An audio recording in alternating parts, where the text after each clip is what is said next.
So the trees are blooming everywhere, and the whole newsroom is sneezing. Yep, they are. So we're talking about how you can manage your spring allergies as the warm weather warms up. And this is what we're seeing everywhere. You can hear my dog panting. Take that video. Yeah, we're on the walk, and he's like, because he's going faster than everybody else. Okay. 9 News medical expert Dr. Payal Kohli joins us now. And it does seem like allergies are worse or earlier. Is it both? It is both. Okay. In fact, yes, and what the American Allergy Academy tells us is that we're getting longer allergy seasons than ever before. And part of that is due to the change in the climate. So in some areas, in some parts of the country, we're actually seeing 20 days longer of the sneezing, of the running eyes, and that allergy season.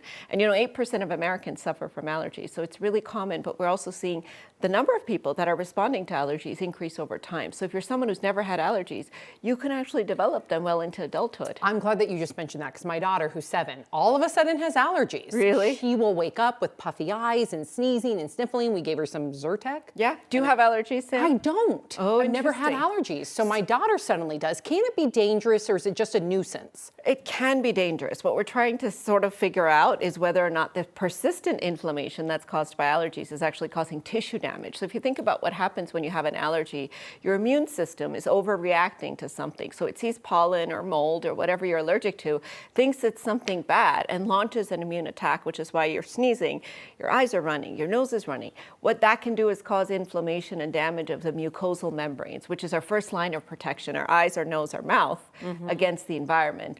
Over time, that can result in things like polyps. It can result in tissue breakdown. Ooh. For me, I just get really dry eyes, which means I'm not moisturized. So my eye barriers are essentially a little bit weakened because things can get in easier. So I really try to use those tears as much as I can. Yeah, all of that applies. And when you bring that up, I know people that had allergies as a kid kind of outgrow them.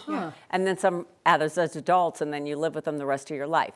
But as a family of a bunch of allergies, I've been told multiple times, Nasacort, things like that, stay ahead of it, take all these pills. What about shots? Yep, so you said something really interesting, stay ahead of it. So you want to start taking antihistamines before the trees are pollinating, which is something we forget. Shots are sort of a last stage resort. I actually took shots when I was in medical school because my allergies were so bad.